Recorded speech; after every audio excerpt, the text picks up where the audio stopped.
What's up, guys? Welcome back to another class preview. This time we're going to be going over the Blood Death Knight spec, kind of over some of the changes that have happened over Warlords of Draenor into Legion, and kind of seeing how viable of a tank spec this is going to be.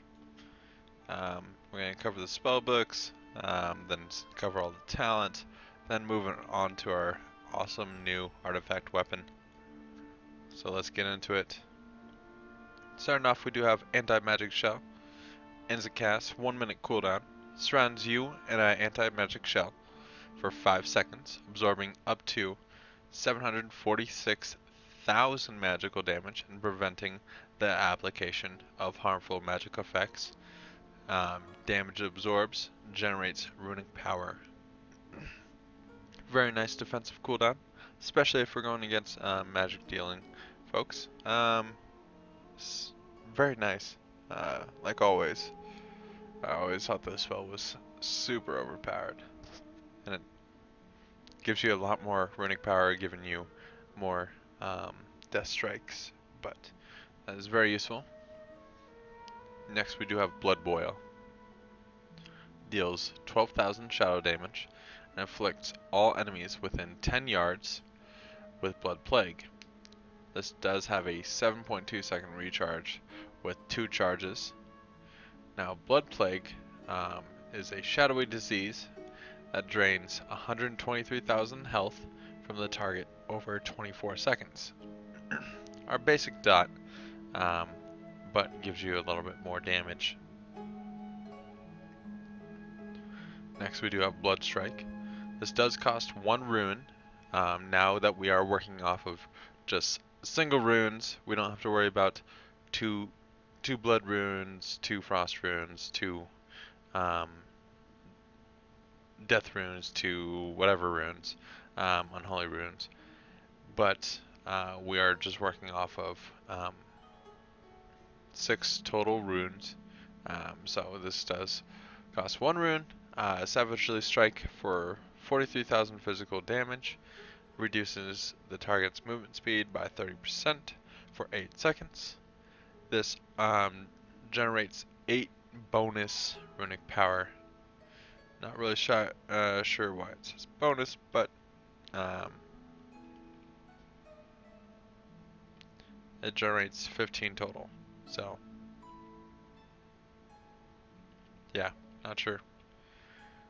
Not sure why that's all messed up, but anyways, basically our main runic power generator. Bone Storm is a talent we'll talk about later. Control Undead. You get to control Undead. Basically controlling them for 5 minutes. Now we do have Dancing Rune Weapon. It's a 3-minute cooldown. One of our main defensive cooldowns that we get. Summons a rune weapon for 14 seconds. That mirrors your melee attacks and bolsters your defensives. While active, you gain 40% parry chance. This works very well against, obviously, melee bosses, or a bunch of even melee adds. Benefiting from that parry gives you quite a bit more, plus also does increase your damage as well. We have Dark Command, which is our basic taunt, 8-second cooldown, increases our threat on that target for 3 seconds. Death and Decay. This does cost 1 rune, instant cast, 15-second cooldown, corrupts the targeted ground, causing 47,000 shadow damage over 10 seconds. While you remain in this area, your Blood Strike will also hit all enemies within near the target. So if I have this down and I'm in it and the target's in it, I hit this guy, it hits these other 2 as well. So very useful, very powerful to keep that AoE going, and giving you a lot more damage. Death Gate opens a gate so you can travel to your class hall, which is Ebb and Hold. Have Death Grip. That is a 15-second cooldown. Harnesses the enemy energy that surrounds and binds all matter, drawing the target towards you forcing the target to attack you, and also increasing threat you generate against the target by 200% for 3 seconds, making this a great opener, especially for generating threat, and also just pulling them up towards you is very beneficial. Next, we do have Death Strike. Now, this is going to be one of our main active mitigations. It does cost 40 ruining power. We do have our ruining power bar up to 100, but it forces the dark power into a strike that deals 75,000 physical damage and heals you for 30% of all damage taken within the last 5 seconds, a minimum of 7% max health. This changed a little bit since it heals you off of the past damage taken. So if you did just receive a big hit, obviously using this would be quite beneficial after that moment. But if you didn't take any damage, this just kind of does a 7% max health heal. As long as it does something, it's still pretty useful. So moving on, we do have Death's Caress. It does cost 1 rune. Reach out with a necrotic tendrils, dealing 12,000 shadow damage and applying Blood Plague to your target. Now, the only real difference between Death Caress and Blood Boil is Blood Boil is going to affect multiple targets around you. Death Caress, you can use this from range. I don't really like this ability. I don't think I would use it almost at all. But the fact that Blood Boil doesn't even cost a rune. You can keep hitting that, and it doesn't waste your runes. Runes are going to be very powerful, keeping up your blood shield and everything like that. We do have Gorfine's Grasp, and this is on a 3-minute cooldown. Shadowy tendrils coil around all enemies within 20 yards of the hostile or friendly target, pulling them towards the target's location. Now say I was targeting the training dummy and I cast a spell, it would bring everyone around 20 yards to that training dummy.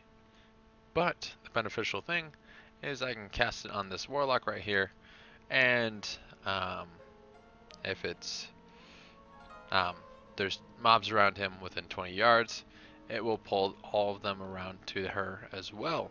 So kind of a useful thing, especially helping out your other tank if they need help picking up some adds.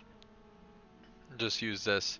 It does not taunt them to you, so that's perfectly fine, but just kind of helps out rounding up some adds. Next, we do have Marrow Rend. This does cost 2 runes. It's an instant cast, smashes the target, dealing 67,000 physical damage and generating 3 charges of Bone Shield. Now, Bone Shield surrounds you with a barrier of whirling bones, reducing all damage you take by 20%, and also increases your rune regeneration rate by 10%. Each damaging attack consumes a charge, and this lasts 30 seconds or until the charges are consumed.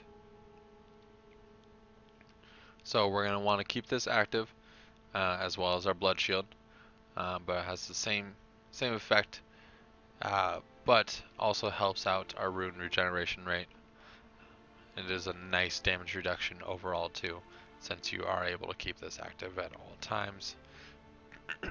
So this is a very nice addition. I do love the fact that swirling bones around you really makes you immerse into the fact that you're playing a Death Knight. Next, we do have Mind Freeze, our basic interrupt with a 15-second cooldown.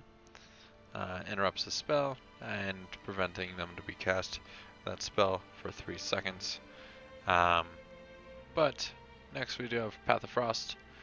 Good thing we didn't remove that. That was an awesome spell. It does cost 1 rune.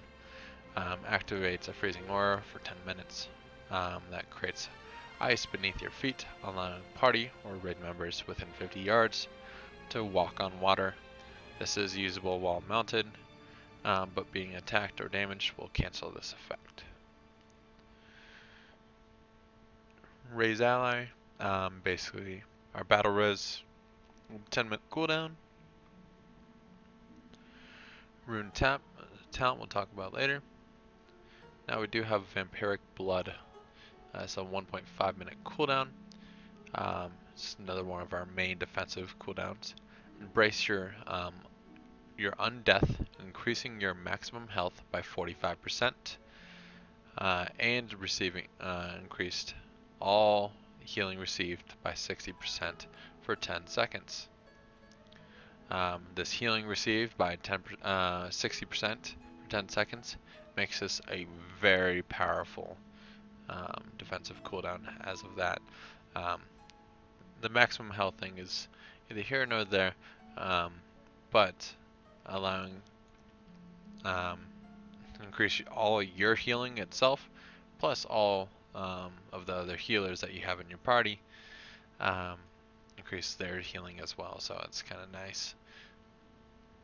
We do have Wraith Walk, the channel ability with a 1 minute cooldown. You get to look like Leoric for about 10 seconds. So, oh no, just kidding. Basically sidestep into the Shadowlands, breaking root effects, and increase movement speed by 70% for 3 seconds. During this time, all movement impairing effects are suppressed, but attacking will not cancel this. Will cancel this effect. So don't attack while this is active, otherwise you'll break the effect. Now moving on to our passives, we do have Crimson Scourge. Your auto attacks on the target afflicted with Blood Plague have a chance to make your next Death and Decay cost no runes and reset its cooldown, therefore benefiting more than just a damage increase from our Blood Plague. Next we do have our Mastery, which is Blood Shield.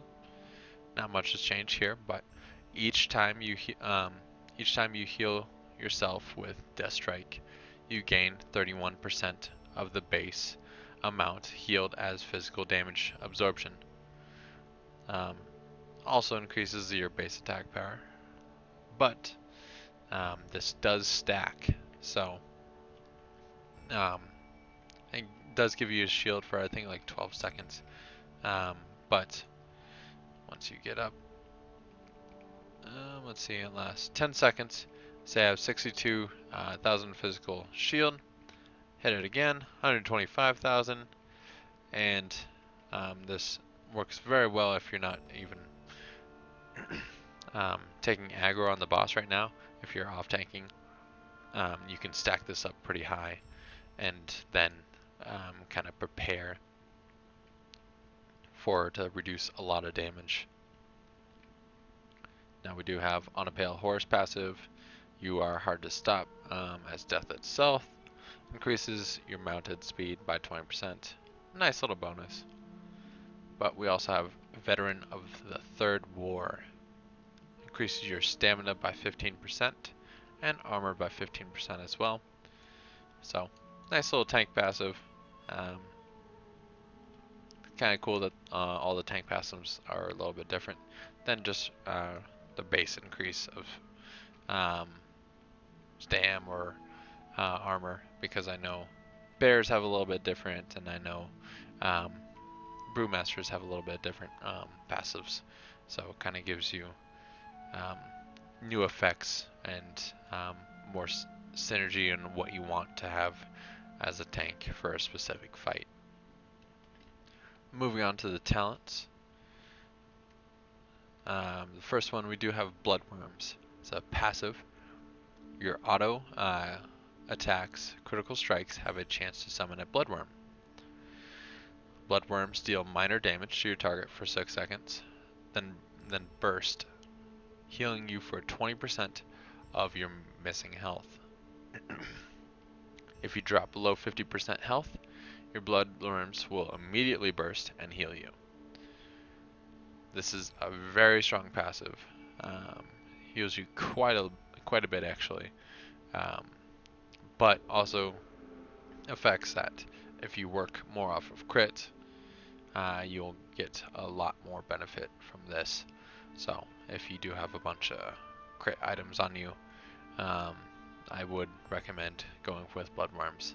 Kind of saves you quite a bit. Plus it doesn't have a cooldown. It just every time you drop below 50% health. So next is Heart Strike. This does replace Blood Strike. Still costs 1 rune. Instantly strike the target and 2 other nearby enemies, causing 43,000 physical damage and reducing enemy movement speed by 30% for 8 seconds. So it's a cleave, but also has an additional bonus. You do generate 15 runic power plus 2 runic power per additional enemy hit. Now on cleave fights, this could be very nice on gaining a bunch of runic power, especially stacking up your blood shield and also gaining some health back from Death Strike. So cleave fights, this would be awesome. Syndicate does cost 1 rune. It's a channeled ability with a 30-second cooldown. Drains 150,000 life from the target over 3 seconds. You can move, parry, and dodge while this is channeling still, so just gives you more life. So if we're dropping low often, this can be very useful. Now we do have Rapid Decomposition. Passive. Your Death and Decay deals 50% more damage more often. Now while you're in Death and Decay, you generate 20% more runic power. So this kind of helps out your AoE, synergizing a little bit with your Blood Shield and Death Strikes, giving you more runic power to dump, especially reducing a bunch of damage you take with multi-target fights. So there's a nice little passive. Next we do have Soul Gorge. Replaces Blood Boil. As an instant cast, consume your blood plagues within 30 yards, dealing 15,000 damage to each affected enemy and empowering you for 24 seconds. With up to 15% rune regeneration per plague. Plagues closer to expiring grants more rune regeneration. Now this is nice if we have a lot of runes, because we would have to apply Blood Plague with Death's Caress. This could be very useful if we have just a single target fight, maybe 2 target fight. Hopefully we're not wasting too many runes on applying this often, but getting that extra rune regeneration would help out quite a bit, especially if we had a lot of runes down, which we normally should. Osari is another passive. While you have at least 5 Bone Shield charges, the cost of your Death Strike is reduced by 80 runic power. Now since it only costs 40 runic power, it makes me wonder, what does this do? If this gave you... No. I don't think this is working, because I have more than 5 stacks of Bone Shield, and it still takes... Ew. Instead of 80 runic power, it is 8 runic power. So, instead of 40 runic power, it only reduces it to 32 runic power. Overall, not the best. I mean, obviously you'll be above 5 bone shields quite often, but you can get a lot more from rapid decomposition, in my opinion. Next we do have spectral deflection. Another passive. While a dancing rune weapon is active, attacks cannot damage you for more than 30% of your max life. Very nice, especially if the tank is hitting the tank is getting hit hard right now.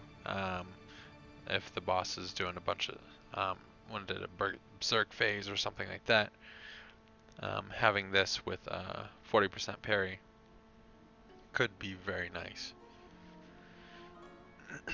Next we do have Red Thirst, another passive. Spending runic power will decrease the remaining cooldown of vampiric blood by 2 seconds per 10 runic power spent. So each strike we do get 8 seconds off of our vampiric blood, reducing this by quite a bit since we are spamming that spell anyways. Next we do have Anti-Magic Barrier, so another passive. Anti-Magic Shell also increases your maximum health by 25% for 10 seconds. Now if we're using this in a physical fight, I do kind of see how this can synergize even with Vampiric Blood, since they have a similar cooldown time. But in a high magic damage fight, this is already going to be absorbing magic damage, making this almost pointless. So I guess it's situational. Now for level 60 talents, we do have Rune Tap. It does cost 1 rune. As an instant cast with a 2-minute cooldown, consume a rune and restore 20% of your life. You may recast the Rune Tap within 3 seconds without triggering the full cooldown. So, if you're really low life, this is a nice save of the day. You can just hit this twice, or even more than that. Oh, wow. Yeah, you can spam this until you run out of runes. So you can use all 6 runes on this, generating 120% health. So this is a huge heal. Next we do have Purgatory. It's a passive, Holy Pack that prevents fatal damage, instead absorbing incoming healing equal to the damage prevented, lasting 3 seconds. If any heal absorbed remains when this effect expires, you will die. This effect can only occur every 3 minutes. This is a nice save if your healers are healing you at the moment. If not, you just get a 3 seconds of maybe a few extra blood strikes. Then you die. Next we do have Tombstone. Instant cast, 1-minute cooldown. Consume all bone shield charges. For each charge consumed, you gain 3 runic power and absorb the amount equal to 3% of your max health for 8 seconds. Now this is kind of useful, kind of gives you a different way to play. Works more off of absorbs than anything else. Kind of works counteractively to blood shield or mastery, but also kind of gives you a lot more self-sustain, but you'll still be getting a bunch of off of bone shield, a bunch of damage reduction, so you got to use it in the right part, I would say. So like if the boss is about to cast a spell, you pop like a huge raid spell or something like that, you pop this, then you take that the absorb off of it, off that huge spell or whatever, then you get your bone shield charges back. So situational. Next we do have Tightening Grasp. As a passive, reduce the cooldown of Gorfian's Grasp by 60 seconds, making it a 2-minute cooldown. And your Death and Decay also reduces the movement speed of enemies within its radius a 70%, making this more CC. Next we do have Tremble Before Me. Another passive. Enemies damaged by your death and decay have a chance to cower in place for 3 seconds, but cannot suffer from this more than once per 10 seconds. So, basically, every time you cast Death and Decay, they get feared for 3 seconds. Next but not least, we do have March of the Damned, another passive. Wraith Walk lasts 50% longer, and breaks stun, snares, and root effects when cast. So, does not break the current CC, all the CC like stuns, but breaks roots. So you would get a 3-second normal Wraith Walk, but with this you get 6 seconds. Or, no, it would be 5.5. So, a little bit extra time might be useful, but depends on the fight. Next is Will of the Necropolis. Another passive. Reduces all damage taken by 20% while your health is below 35%. Or from any attack which would reduce you below 35%. So, if you're in a high damage tank damage fight, this could be very useful. Or if, say, if you don't have a bunch of gear, this passive could save you quite often. Next we have Mark of Blood, a 3-minute cooldown. Creates a Mark of Blood on the enemy. The enemy's damaging attacks will also heal their victim for 4% of their max life. Doubled if the caster is their victim. Lasts for 20 seconds or up to 20 hits. Now, this could be a good cooldown, especially if your other tank did not have a cooldown prepared, and they're about to get frenzied on or something like that.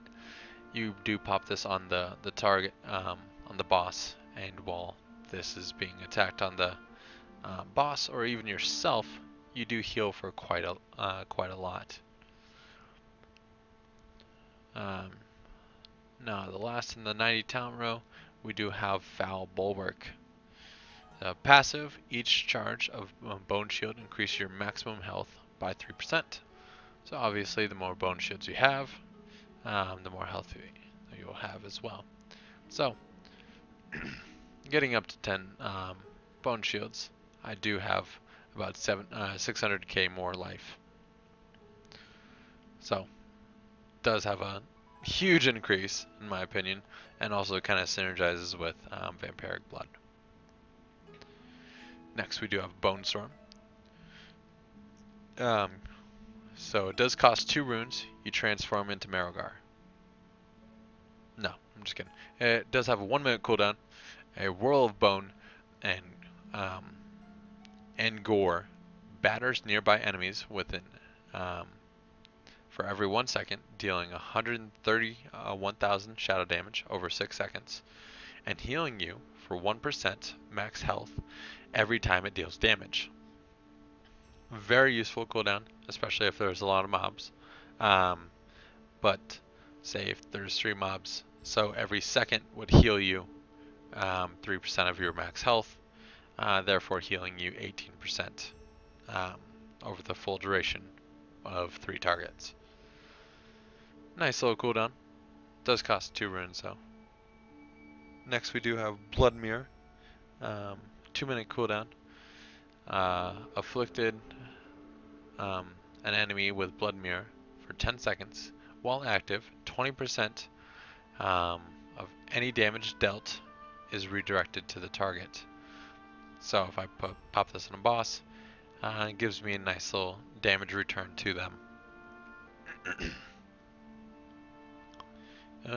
Next is Blood Beast. 5-minute cooldown. Calls forth a pair of Blood Beasts to assist you in combat for 15 seconds. Blood Beasts heal you and themselves for 50% of all the damage they deal. and share 10% of all damage you take. So, nice healing cooldown, synergizes very well with Vampiric Blood, and also gives you a damage reduction as well. So, if we have a hard hitting phase, say that lasts like 20 seconds or something like that, and the boss is training you, this is a nice cooldown to have just for that burst damage phase. But now moving on to the artifact weapon, the Maw of the Damned. Our main ability that we get from this is Consumption. It's a 45-second cooldown. Strikes all enemies in front of you with a hungering attack that deals 150,000 physical damage and heals you for 200% of that damage. Now this is a very nice cooldown. Gives you a lot of self-sustain. So if I hit multiple targets, they all hit for that 150,000 and they all heal me. So if I hit 3 targets, I get healed for 900,000 health every 45 seconds. If I drop low, just press this and I'm basically, if not close to back to full life, I am at full life. So, very nice cooldown. Kind of synergizes playing a Blood Death Knight, so I do like the lore aspect of this. But we also have some cool other passives as well that kind of change how each ability plays. But we do have Skeletal Shattering. Each time Bone Shield prevents damage. It has a chance equal to your critical strike chance to increase the damage reduction to 35% instead of the normal 20% damage reduction. Now this also kind of helps out on stat priority, making crit very useful as well. And just synergizing with that passive and crit can make your damage reduction by a lot. So next one is Unending Thirst. When Blood Shield is active, you gain 25% leech. Very, very lame passive, but kind of fits into the blood decay, so I'm not mad at this at all. It does kind of work, just kind of lore-wise, does work very well. So you should have Blood Shield active almost all the time. So it doesn't give you a buff, but while this is active, you just get more healing. So excellent passive. And last but not least, we have Umbilicious Eternus. Something like that. After Vampiric Blood expires, you absorb damage equal to 5 times the damage your Blood Plague deals after during the time Vampiric Blood was active. So since this is constantly being reduced, we do activate it quite often, but it also kind of helps Blood Plague out and makes it a little bit more useful, except for just getting that natural damage out and also working off of Crimson Surge, resetting your Death and Decay. So works like that and is absorbing. So after it's done, this is only off 3 targets, but we'll see how much shield it gives me. Absorbs the next 0 damage. Well, looks like it's broken right now, but it would absorb quite a bit actually. So very nice addition. Does feel like a blood decay more than anything else. I do like some of the spells in here. It seems a little slow, but I guess tanks have other things to worry about. This is probably one of the closest specs to actually feeling like what it should, in my mind. Everything works off of blood, all that, um, and it's very kind of cool. Working off of absorbs, damage reduction, and stuff like that is awesome. Definitely in the wheelhouse of blood decays. I do find it's going to be a very nice against huge tank damage fights. It's going to be a nice spec to have if you have it in your raid. But overall, I really do like this spec. Not as much as Protection Paladin, but a very cool one nonetheless. If we did like this video, please like, comment, and subscribe. There's definitely going to be a lot more to come. Um, going through all the specs and getting all that taken care of. But if we do have any questions about this spec or any upcoming videos, please just put them in the comment box below. I try to answer all of my video comments. But anyways, thanks very much for watching, and I will see you guys next time.